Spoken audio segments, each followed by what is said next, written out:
উপাসনা করা যায়? যদি রবিবার উপাসনা নিয়ে আমরা আলোচনা করতে চাই, তাহলে আমাদেরকে সাব্বাত দিন সম্বন্ধে জানতে বা বিশ্রাম বার সম্বন্ধে জানতে হবে। আমি সংক্ষেপে একটু বিশ্রাম বার নিয়ে আলোচনা করব, যাতে আমাদের রবিবার দিন উপাসনা করা যায় কি করা যায় না, করা উচিত কি করা উচিত নয়, সেই বিষয়টিকে আমরা ভালো করে বুঝতে পারি। আর সেই জন্য আমাদের একটু সাব্বাত দিন বা আমাদের একটু বিশ্রাম বার নিয়ে একটু শাস্ত্র থেকে অনুসন্ধান করা প্রয়োজন আছে। শাস্ত্র অনুসারে শনিবার হলো সাব্বাত দিন। শনিবার কোন দিন? সাব্বাত দিন বা বিশ্রাম বার। শাস্ত্র অনুযায়ী বিশ্রাম বার কোন দিন?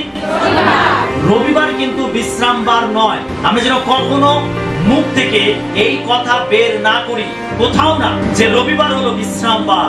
রবিবার দিন যে আমরা উপাসনা করি বা রবিবার উপাসনা করা উচিত কি উচিত নয়, এই সম্বন্ধে বলতে গেলে আমাদের সাব্বাত দিন সম্বন্ধে একটু জানার প্রয়োজন আছে। জিহুদিরা বিশ্রাম বার পালন করত। বিশ্রাম বার কারা পালন করত? জিহুদিরা পালন করত। আপনি জিহুদি? আমরা কেউ জিহুদি জাতি নই। জিহুদি জাতি কোথায় রয়েছে? ইসরায়েল। জিহুদি জাতির মধ্যে যিশুর জন্ম হয়েছিল। পৃথিবীতে বিভিন্ন জাতির মানুষ রয়েছে। এই জিহুদি জাতির উৎপত্তি কার মধ্যে থেকে হয়েছিল বলুন? হ্যাঁ, আব্রাহাম। জিহুদি জাতির জনক কে? আব্রাহাম। সেজন্য ঈশ্বরকে কি বলা হয়? আব্রাহামের ঈশ্বর, ইসাকের ঈশ্বর, যাকবের ঈশ্বর। ঈশ্বর আব্রাহামের সঙ্গে চুক্তি করেছিলেন, নিয়ম করেছিলেন, আমি তোমার মধ্যে থেকে এক জাতিকে উৎপন্ন করব, আর সেই জাতির মাধ্যমে পৃথিবীর যাবতীয় জাতিকে, যাবতীয় গোষ্ঠীকে আমি আশীর্বাদ করব। তো জিহুদি জাতির জনকে আব্রাহাম। আমাদের বিশ্বাসীর আদি পিতাকে আব্রাহাম। জোরে বলি কে? তো আব্রাহাম হলেন জিহুদি জাতির জনক। তার মধ্যে থেকে জিহুদি জাতির উৎপত্তি হয়েছিল। ঈশ্বর আব্রাহামের সঙ্গে চুক্তি করেছিলেন, আর আমরা দেখতে পাই আব্রাহামের পরে ইসাক, ইসাকের পরে যাকব, এবং যাকবের 12 বংশ থেকে এই বৃহৎ জাতির উৎপত্তি হয়েছে। আমেন। তো জিহুদি জাতিরা তারা এই বিশ্রাম বারকে পালন করত, এই সাব্বাত দিনকে পালন করত জিহুদি জাতিরা। আমরা দেখি যে বিশ্রাম বার মানে হলো বিরতির দিন, বিশ্রাম নেবার দিন। আপনি কাজ করতে করতে একটু বিরতি নেন, দুপুর বেলা একটু বিরতির টাইম, বা একটা দিন আপনি বিরতি নেন, অর্থাৎ বিশ্রাম নেন। বিরতি মানে কি? বিশ্রাম। বিশ্রাম বার মানে হচ্ছে বিশ্রাম নেবার দিন। সাব্বাত দিন বা বিশ্রাম বার হলো বিশ্রাম নেবার দিন। বিশ্রাম মানে কোনো কাজকর্ম নয়। বিশ্রাম মানে হচ্ছে সবকিছু থেকে বিরত থাকা, কাজকর্ম থেকে বিরত থাকা, কোনো কায়িক পরিশ্রম না করা। এটা হচ্ছে বিশ্রাম বারের অর্থ। আমরা দেখি প্রথম ঈশ্বর বিশ্রাম নিয়েছিলেন। আমরা আদি পুস্তক 2 অধ্যায় 2 এবং 3 পদ পাঠ করি। পরে ঈশ্বর সপ্তম দিনে আপনার কৃত কার্য হইতে নিবৃত্ত হইলেন। সেই সপ্তম দিনে আপনার কৃত সমস্ত কার্য হইতে বিশ্রাম করিলেন। আর ঈশ্বর সেই সপ্তম দিনকে আশীর্বাদ করিয়া পবিত্র করিলেন, কেননা সেই দিনে ঈশ্বর আপনার সৃষ্ট ও কৃত সমস্ত কার্য হইতে বিশ্রাম করিলেন। আমরা প্রথমে দেখতে পাই ঈশ্বর যখন পৃথিবীকে সৃষ্টি করছিলেন, তিনি একটা প্রক্রিয়ার মধ্যে ছিলেন, তিনি একটা কাজের মধ্যে ছিলেন। আর তিনি যখন সমস্ত সৃষ্টি তিনি করলেন, সবকিছু শেষে আমরা দেখতে পাই যে ঈশ্বর নিজে বিরতি নিয়েছিলেন বা বিশ্রাম নিয়েছিলেন। আচ্ছা বলুন তো, ঈশ্বরের কি বিশ্রাম নেওয়ার প্রয়োজন আছে? বাইবেল বলছে, যিনি ইসরায়েলের রক্ষক তিনি ঢুলিয়া পড়েন না, তিনি নিদ্রা যান না। তার মানে ঈশ্বর তিনি ক্লান্ত হন না, কিন্তু তার সত্ত্বেও তিনি যে এই সৃষ্টির কাজে নিজেকে লিপ্ত করেছিলেন, তিনি যে সৃষ্টি করেছিলেন, তিনি এই সৃষ্টির কাজের পরে তিনি বিরতি নিয়েছিলেন, তিনি বিশ্রাম নিয়েছিলেন, এবং তিনি এই সপ্তম দিনকে তিনি আশীর্বাদ করেছিলেন। তিনি 6 দিন ধরে কাজ করেছিলেন, আর এই সপ্তম দিনে তিনি বিশ্রাম নিয়েছিলেন, বা বলা যেতে পারে যে তিনি সেই দিনকে পবিত্র করেছিলেন। যেহেতু ঈশ্বর তিনি এই সপ্তম দিনে বিরতি নিয়েছিলেন, বিশ্রাম নিয়েছিলেন, আর সেই জন্য এই দিনকে তিনি আশীর্বাদ করেছিলেন, এবং তিনি পরে পরে তিনি আদেশ করেছিলেন বিশ্রাম দিনকে পবিত্রভাবে পালন করার জন্য। আমেন। আমরা দেখতে পাই যাত্রা পুস্তক তার 16-23 পদ। তখন তিনি তাহাদিগকে কইলেন, সদাপ্রভু তাহাই বলিয়াছিলেন, কল্য বিশ্রাম পর্ব সদাপ্রভুর উদ্দেশ্যে পবিত্র বিশ্রামবার।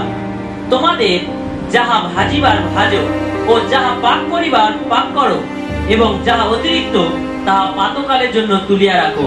আমরা এখানে দেখতে পাই যখন ইসরায়েল জাতি মিশর থেকে বেরিয়ে তারা যখন কনান দেশের উদ্দেশ্যে রওনা দিয়েছিল, তারা যখন পথের মধ্যে ছিল, তাদের খাদ্যের প্রয়োজন ছিল। আর ঈশ্বর তিনি স্বর্গ থেকে কি খাইয়েছিলেন? তাদেরকে কি খাইয়েছিলেন?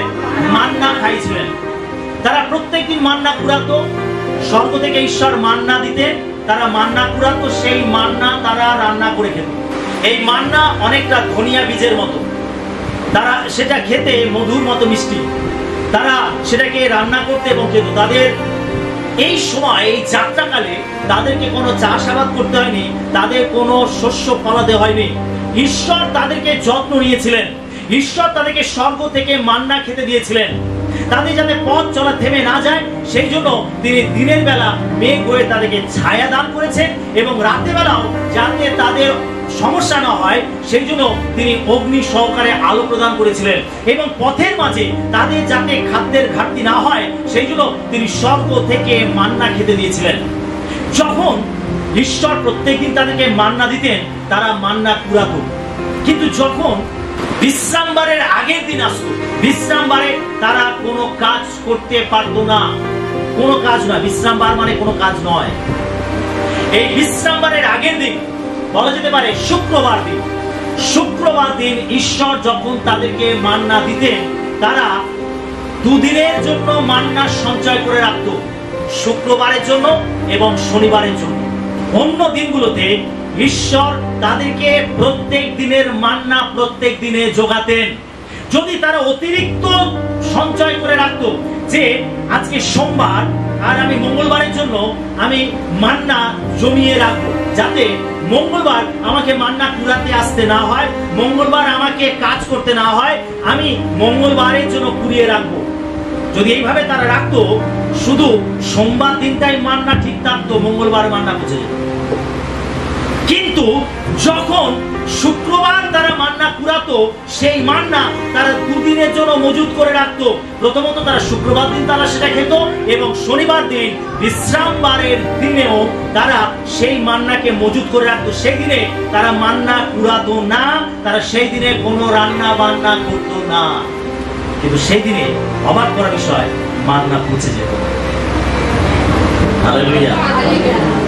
ঈশ্বর কিভাবে তাদের যত্ন নিতেন, একবার ভাবি।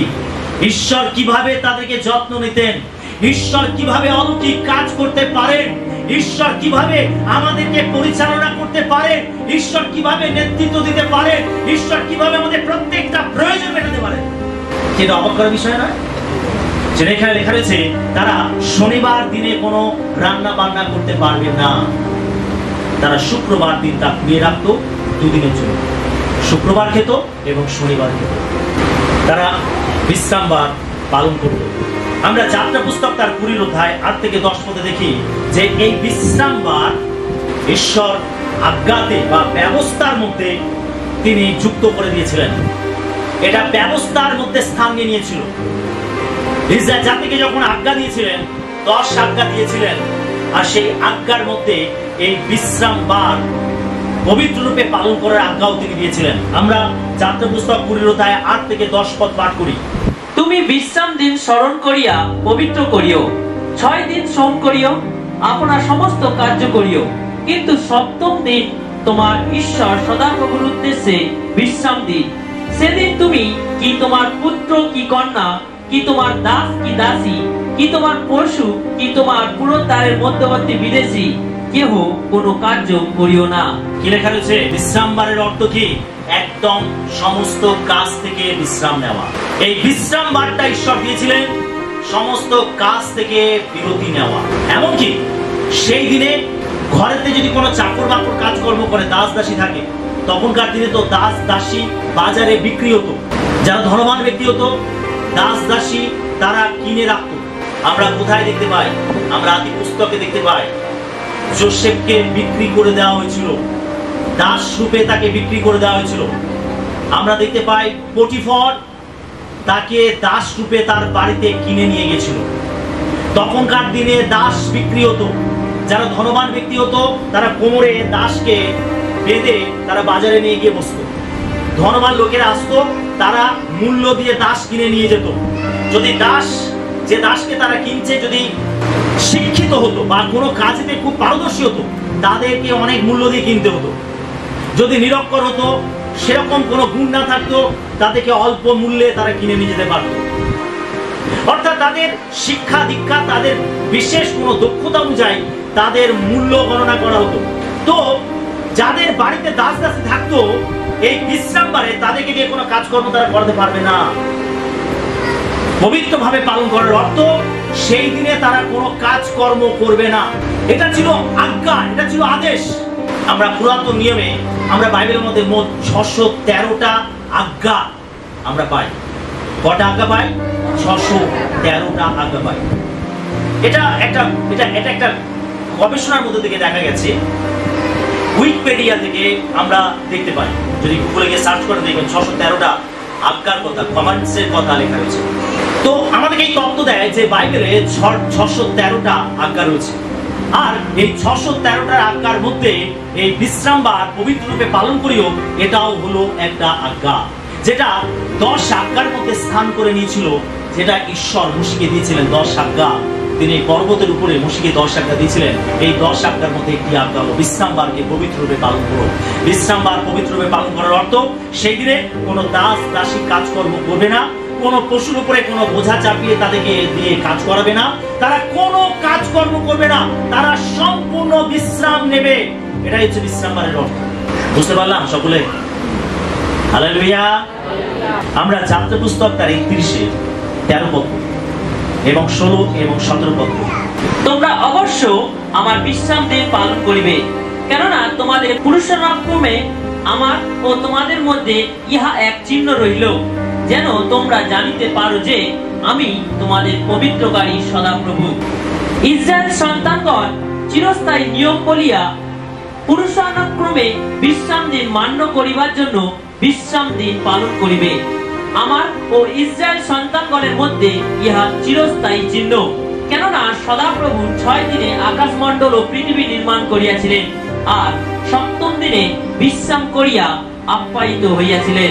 বিশ্রামবারের অর্থ কেন ঈশ্বর তাদেরকে এটা মান্য করতে বলেছিলেন, পালন করতে বলেছিলেন? যেন তারা 7ম দিনে এটা স্মরণ করে যে ঈশ্বর 6 দিন ধরে সবকিছুকে সৃষ্টি করেছেন এবং 7ম দিনে তিনি বিশ্রাম নিয়েছিলেন।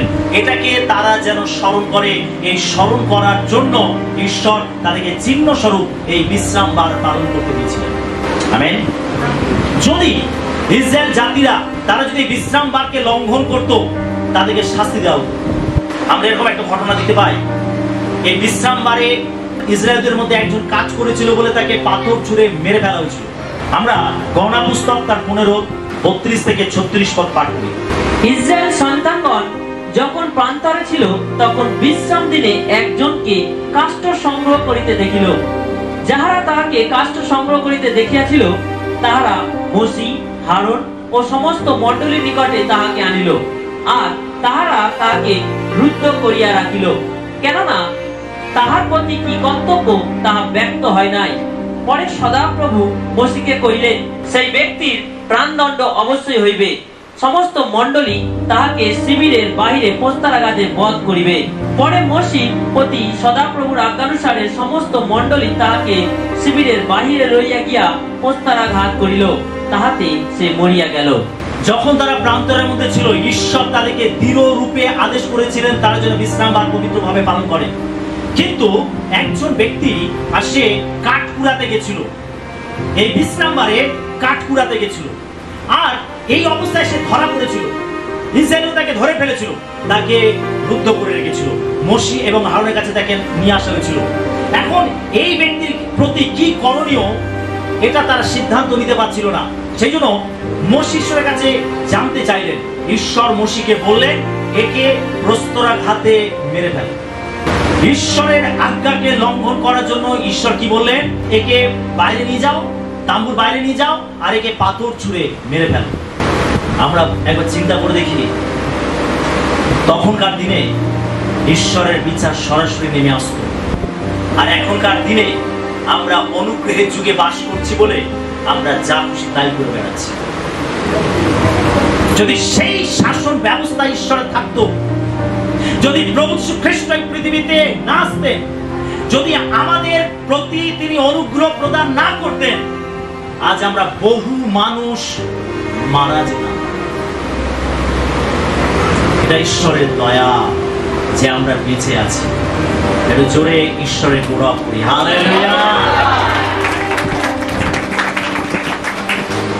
এটা ঈশ্বরের দয়া যে আমরা এত পাপ করে, এত অবাধ্য হয়ে, এত স্বেচ্ছাচারী হয়েও বেঁচে আছি। আর সেই জন্য আমরা পাপের উপরে পাপ, স্বেচ্ছাচারিতার উপরে স্বেচ্ছাচারিতা করে চলেছি। আমি জানি যিশু তো আছে, ক্ষমা করে দেব। আমরা তার ক্ষমাকে অপব্যবহার করছি, আমরা তার অনুগ্রহকে অপব্যবহার করছি। যদি আমরা পুরাতন নিয়মে থাকতাম, পুরাতন নিয়মে বাস করতাম, তাহলে আমাদের মধ্যে বহু মানুষ মারা। একজন কাঠপুরাতে মাঠে নেমেছিল আর তাকে পাথর ছুঁড়ে মেরে ফেলা হয়েছিল, সে বিশ্রামবারকে লঙ্ঘন করেছিল বলে। তো আমরা দেখতে পাই যে এই যে আজ্ঞাগুলো ঈশ্বর দিয়েছিলেন, যদি ইসরায়েল জাতি সেই আজ্ঞাগুলোকে লঙ্ঘন করত, ঈশ্বরের বিচার সরাসরি তাদের উপরে নেমে আসতো। যিশুর সময় এই জন্য আমরা দেখতে পাই, যিশুর সময় ফরিসিরা যিশুর বিরোধিতা করেছে যখন যিশুকে বিশ্রামবারে কাজ করতে দেখেছে। এই বিশ্রামবার যে পবিত্র রূপে পালন করার কথা ঈশ্বর বলেছিলেন, জিহুদি জাতির মধ্যে আমরা দেখতে পাই যে ফরিসিরা এবং জিহুদি জাতি এটাকে তারা বিকৃত করে দিচ্ছিল। এই বিশ্রামবারের প্রকৃত অর্থকে তারা বিকৃত করে দিচ্ছিল। বিশ্রামবারের যে প্রকৃত অর্থ, সেই অর্থকে তারা বিকৃত করে দিয়েছিল। তারা তাদের নিজেদের মতো করে তারা এটাকে পরিচালনা করতে আরম্ভ করেছিল। আর এটাই হচ্ছে বড় সমস্যা, যেটার জন্য তারা যিশু বিরোধিতা করেছিল। আমরা দেখতে পাই যে যিশু বিশ্রামবারে রোগীদেরকে সুস্থ করেছে। কি করেছে কিনা? যখনই যিশু বিশ্রামবারে কাউকে সুস্থ করেছে, সঙ্গে সঙ্গে ফরিসিরা, যাজকেরা, অধ্যাপকেরা এসে যিশুকে ঘিরে ধরেছে।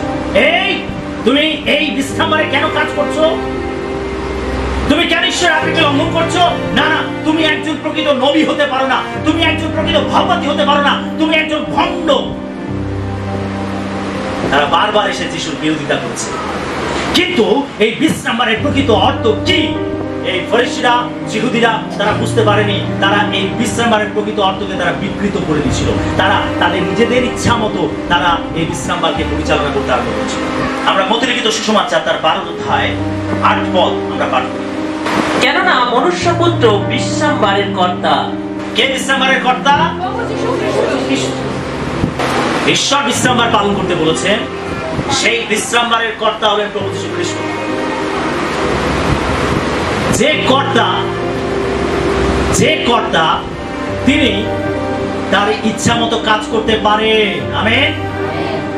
বিশ্রামবারে ভালো ভালো কাজ করা যেতে পারে। বিশ্রামবারে ভালো ভালো কাজ করা যেতে পারে। সেজন্য যিশু তিনি কি বলছিলেন? যদি বিশ্রামবারে তোমার গাধা, তোমার গরু গর্তের মধ্যে পড়ে যায়, তুমি কি তাকে বাঁচাবে না? তুমি কি তোমার গাধা গরুকে তুমি কি জল পান করাবে না? কিন্তু এই ফরিসিরা, এই অধ্যাপকেরা, এই যাজকেরা তারা বিশ্রামবারের প্রকৃত অর্থকে বিকৃত করে দিয়েছিল। তারা এই দিনে তারা ভালো কাজগুলো অবহেলা করেছিল, তারা বিকৃত করে দিয়েছিল। আমরা মার্ক লিখিত সুসমাচার তার 2 অধ্যায় 27 এবং 28 পদ পাঠ করি। তিনি তাহাদিগকে আরো কহিলেন, বিশ্রামবার মনুষ্যের নিমিত্তই হইয়াছে, মনুষ্য বিশ্রামবারের নিমিত্ত হয় নাই। সুতরাং মনুষ্যপুত্র বিশ্রামবারের কর্তা। আমরা এখানে কি দেখতে পাই? লেখা রয়েছে বিশ্রামবার মনুষ্যের নিমিত্ত। তার মানে বার বা দিন কার জন্য তৈরি করা হয়েছে? মানুষের জন্য। মানুষ বারের জন্য বা দিনের জন্য তৈরি হয়। আমেন। মানুষের জন্যই সবকিছু সৃষ্টি করা হয়েছে। সেই জন্য বিশেষ দিন, বিশেষ বার, বিশেষ পর্ব এই সম্বন্ধে যেন কেউ তোমাদেরকে না ভুলায়। আমেন। মানুষের জন্যই সবকিছু। বিশ্রামবারের জন্য মানুষ নয়, মানুষের জন্য বিশ্রামবার। আমরা মথলিখিত সুসমাচার 12 অধ্যায়টা আরেকবার যাই, আর আমরা সেখানে দেখি একটা জিনিস। 12 পদটা আমরা পাঠ করি। তবে মেষ হইতে মনুষ্য আরো কত শ্রেষ্ঠ, অতএব বিশ্রামবারে সৎকর্ম করা বিধেয়। কি বলছে যিশু? বিশ্রামবারে সৎকর্ম করা বিধেয়। বিশ্রামবারে ভালো কাজ করা বিধেয়, উচিত। বিশ্রামবারে ভালো ভালো কাজ করা উচিত। কিন্তু ফরিসিরা, যাজকেরা বিশ্রামবারে ভালো কাজ করতো না, আর সেই জন্য তারা যিশুর বিরোধিতা করেছিল। যিশু যখন অসুস্থ পীড়িত ব্যক্তিকে সুস্থতা দান করছিলেন, সেই সময় ফরিসিরা এবং যাজকেরা তার বিরোধিতা করেছিল। যিশু বলছেন বিশ্রামবারে ভালো ভালো কাজ করা বিধেয়, ভালো কাজ করা উচিত বিশ্রামবারে। তো বার মানুষের জন্য, মানুষ বারের জন্য নয়। সেটা বার সম্বন্ধে যেন কেউ তোমাদেরকে না ভুলায়। আমরা দেখতে পাই যে প্রেরিতেরা তারা যখন যিশুকে জানতে পারল, যখন যিশু মৃত্যুকে জয় করে বেঁচে উঠলেন, তখন আমরা দেখতে পাই যে নতুন নিয়মে প্রেরিতেরা তারা সাব্বাত দিন নয়, তারা রবিবার দিন, সপ্তাহের প্রথম দিন তারা উপাসনা করতে আরম্ভ করল। আমেন। আমরা বাইরে থেকে কয়েকটি জায়গা থেকে বেরিয়ে তার 2:7। আর সপ্তাহের প্রথম দিনে আমরা রুটি ভাঙিবার জন্য একত্র হইলে পৌল পরদিন প্রস্থান করিতে উদ্যত ছিলেন বলিয়া শিষ্যদের কাছে কথা প্রসঙ্গ করিয়া মধ্যরাত্রি পর্যন্ত বক্তৃতা করিলেন। আমরা পৌলকে দেখতে পাই যে তিনি এখানে কি বলছেন? সপ্তাহের প্রথম দিন। কোন দিন? সপ্তাহের প্রথম দিন রবিবার। সপ্তাহের প্রথম দিন হলো রবিবার। আর এই রবিবার আমরা পৌলকে দেখতে পাই যে তিনি রুটি ভাঙার জন্য একত্রিত হয়েছিলেন। এখানে রুটি ভাঙা বলতে প্রভুর ভোজকে চিহ্নিত করে। এবং এখানে লেখা রয়েছে যে তিনি মধ্যরাত্রি পর্যন্ত বক্তৃতা করিলেন। তিনি সহভাগিতা করছিলেন, মণ্ডলী করছিলেন, উপাসনা করছিলেন। আর সেখানে মধ্যরাত পর্যন্ত তিনি ঈশ্বরের বাক্য থেকে তিনি আলোচনা করছিলেন। আমরা নতুন নিয়মে দেখতে পাই যে আদি মণ্ডলী বা প্রেরিতেরা তারা শনিবার নয়, সাব্বাত দিনে নয়, কিন্তু তারা রবিবার সপ্তাহের প্রথম দিনে তারা উপাসনা করার জন্য মিলিত হতে আরম্ভ করলো। তারা এই ব্যবস্থা থেকে বাইরে বেরিয়ে আসলো। আমরা দেখতে পাই পৌলকে তিনি শিক্ষা দিয়েছেন যে ব্যবস্থা পালন করার মাধ্যমে কেউ পরিত্রাণ লাভ করতে পারে না। মানুষ পরিত্রাণ পায় যীশু খ্রিস্টকে বিশ্বাস করার মাধ্যমে। হালেলুয়া। যদি কাউকে ব্যবস্থা পালন করতে হয় তাহলে তাকে 613টা ব্যবস্থাই পালন করতে হবে। কি পারবে কোন মানুষ? পারবে? মোচট খেতে খেতে তার পাটাই ভেঙে যাবে। যদি কেউ মনে করে আমি ব্যবস্থা পালন করে পরিত্রাণ লাভ করব, ব্যবস্থা পালন করে আমি অনন্ত জীবন লাভ করব, সে কখনোই পারবে না। কারণ ব্যবস্থা আমাদের চোখে আঙুল দিয়ে দেখিয়ে দেয় যে আমরা সকলেই পারি। সেটা আমাদের জন্য ঈশ্বর অনুগ্রহের ব্যবস্থা করেছেন তার পুত্র যিশুর মাধ্যমে। তিনি আমাদেরকে অনুগ্রহ দিয়েছেন যেন আমরা সেই অনুগ্রহের দ্বারা রক্ষা পেতে পারি, ব্যবস্থা পালন করার মাধ্যমে নয়। আমেন। তাই আমরা এখানে দেখতে পাই যে প্রেরিতেরা তারা এর প্রকৃত অর্থ বুঝেছিল, আর সেই জন্য তারা সাব্বাত দিন নয়, বিশ্রামবার নয়, কিন্তু তারা রবিবার দিন তারা উপাসনা করার জন্য মণ্ডলীতে মিলিত হতে আরম্ভ করল। আমরা আরো দেখি 1 করিন্থীয় 2 পদ। সপ্তাহের প্রথম দিনে তোমরা প্রত্যেকে আপনাদের নিকটে কিছু কিছু রাখিয়া আপন আপন সম্পত্তি অনুসারে অর্থ সঞ্চয় করো, যেন আমি যখন আসিব তখনই চাঁদা না হয়। আমরা এখানে দেখতে পাই পৌল তিনি করিন্থীয় মণ্ডলীকে কি বলছেন যে তোমরা যখন রবিবার তোমরা উপাসনা করার জন্য মিলিত হচ্ছ, সেখানে তোমরা দান কালেকশন করবে। এখানে তিনি দান সম্বন্ধে শিক্ষা দিচ্ছিলেন, কিন্তু যে বিষয়টা নিয়ে আজকে আমরা আলোচনা করছি আর সেটা হচ্ছে কোন দিনে তার উপাসনা করতো? রবিবার। রবিবার দিন তার উপাসনা করার জন্য মিলিত হতো। রবিবার দিন তার উপাসনা করত। অনেক জায়গায় আমরা দেখতে পাই যে পৌল তিনি বিশ্রামবারে তিনি উপাসনা করতে গেছিলেন।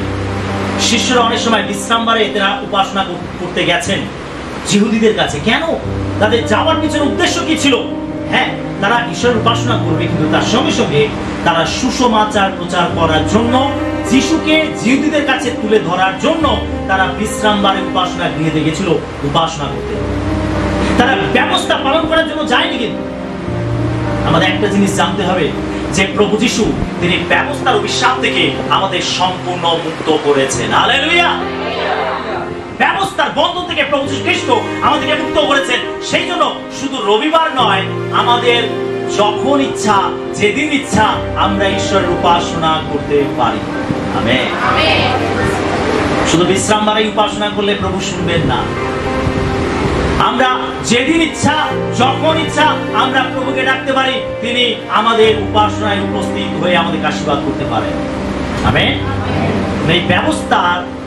এই ব্যবস্থার অভিশাপ থেকে প্রভু আমাদেরকে মুক্ত করেছেন, যেন আমরা আবার ব্যবস্থার মধ্যে মাথা না গলাই। হালেলুয়া। এই ব্যবস্থার জুয়ালি আমাদের স্পন্দে ছিল, প্রভু সেটাকে ভেঙে দিয়েছেন। আবার যদি কেউ বলে তোমাকে বিশ্রামবার পালন করতে হবে, তার মানে আপনার কাঁধে আমার কেউ জুয়ালি চাপাতে চাইছে। যদি কেউ বলে তুমি ব্যবস্থা মান্য করছো না, তুমি আজ্ঞা মান্য করছো না, তুমি বিশ্রামবারকে পালন করছো না, সেটা তুমি পরিত্রাণ পাবে না, উদ্ধার পাবে না। আমরা ঈশ্বরের বাক্য থেকে কি শিখলাম, কি জানলাম? যে বিশ্রামবারে প্রকৃত অর্থ হচ্ছে বিশ্রাম দেওয়া। বিশ্রামবারে বলিদান করা নয়, বিশ্রামবারে উপাসনা করার জন্য ঈশ্বর বলেনি। কিন্তু ঈশ্বর বলেছেন বিশ্রাম দিনে তুমি বিশ্রাম নেবে, সেদিনে তুমি ভালো ভালো কাজ করবে। হ্যাঁ, আপনি যদি চান আপনি ঈশ্বরের উপাসনা করতে পারেন। যদি মনে হয় শনিবার আমরা মণ্ডলী করব, শনিবার ঈশ্বরের উপাসনা করবো, করতে পারেন, এত অসুবিধা কিছু নেই। কিন্তু আমরা বিশ্রামবার পালন করার জন্য শনিবার মিলিত হচ্ছি না, এটা আমাদেরকে জেনে রাখতে হবে। যদি কোথাও শনিবার উপাসনা হচ্ছে, যদি কোথাও শনিবার কোথাও মণ্ডলী হচ্ছে, কোনো গৃহমণ্ডলী হচ্ছে, আমাদেরকে এটা জানতে হবে যে আমরা বিশ্রামবার পালন করার জন্য শনিবার মণ্ডলী করছি না। আমাদের যেদিন ইচ্ছা, যখন ইচ্ছা আমরা ঈশ্বরের উপাসনা করতে পারি। আর সেই উদ্দেশ্যে আমরা হয়তো শনিবার, অনেকের সুযোগ সুবিধা আছে তাই আমরা শনিবার মিলিত হচ্ছি। যদি কেউ বলে আমরা শনিবার ঈশ্বরের উপাসনা করি, ঠিক আছে, করতে পারেন। কিন্তু যদি কেউ বলে যে আমি ব্যবস্থা পালন করার জন্য, বিশ্রামবার পালন করার জন্য শনিবার আমরা উপাসনা করছি, আর এটা না করলে তুমি পরিত্রাণ পাবে না, তুমি রক্ষা পাবে না, বাইবেল আমাদেরকে তা বলে। আমেন। আর সেখানেই আমাদের আপত্তি আছে। তো আমরা রবিবার ঈশ্বরের উপাসনা করতে পারি, আমরা ব্যবস্থা পালন করার জন্য সাপ্তাহ দিন পালন করি, বিশ্রামবার পালন করি। বিশ্রামবারের কর্তা যিশু তিনি বিশ্রামবারে কাজ করেছিলেন, সেই জন্য বিশ্রামবারে আমরা ভালো ভালো কাজ করতে পারি, মানুষকে সাহায্য করতে পারি। সেই জন্য বিশ্রাম দিন আমরা পালন করি না, কিন্তু আমরা প্রভুর দিনকে পালন করি। আমরা একটু দেখি প্রকাশিত বাক্য তার 1:10 পদ, প্রকাশিত বাক্য 1:10 পদ। আর প্রভুর দিনে আত্মাবিষ্ট হইলাম এবং আমার পশ্চাৎ তুরিত ধ্বনিবৎ এক মহারব শুনিলাম। যখন কি বলছে? প্রভুর দিনে। প্রভুর দিন কি বার? রবিবার। রবিবারকে কোন দিন বলা হয়? প্রভুর দিন। প্রভুর দিন তার মানে প্রভুকে দেবার দিন। সেই দিনে প্রভু যিশু মৃত্যুকে জয় করে বেঁচে উঠেছিলেন। সেই জন্য রবিবার দিন হলো প্রভুর দিন, বিজয়ের দিন। আমরা রবিবার দিন বিজয়ের দিন, প্রভুর দিন বলে ঘোষণা করতে পারি, কারণ যিশু সেই দিনে মৃত্যুকে জয় করে বেঁচে উঠেছিলেন। রবিবার দিনকে আমরা প্রভুর দিন বলতে পারি, সপ্তাহের প্রথম দিন। আর এই দিনে বেরিদেরা খ্রিস্ট মণ্ডলী ঈশ্বর উপাসনা করার জন্য মিলিত হতো। সেটা আমি আপনি রবিবার উপাসনা করতে পারি। Amen, hallelujah. কিন্তু রবিবার কেউ ভুলেও বলবো না বিশ্রামবার। যদি আপনি বলেন ফাউল করুন। রবিবার দিন কি দিন? প্রভুর দিন, বিজয়ের দিন, সপ্তাহের প্রথম দিন। এই তিনটে বিষয় আমাদের জানতে হবে। রবিবার, প্রভুর দিন, বিজয় দিন, সপ্তাহের প্রথম দিন। বিশ্রামবার নয়। বিশ্রামবার কোন বার? শনিবার। যদি কেউ বলে বিশ্রামবার পালন করতে হবে, তাহলে তাকে জিজ্ঞাসা করো তুমি 613টি আজ্ঞা কি পালন করছো? পারবে 613টি আজ্ঞা পালন করতে? বলো দেখি। হোঁচট খাবে, হোঁচট খাবে, সে কখনো পরিত্রাণ লাভ করতে পারবে। আমেন।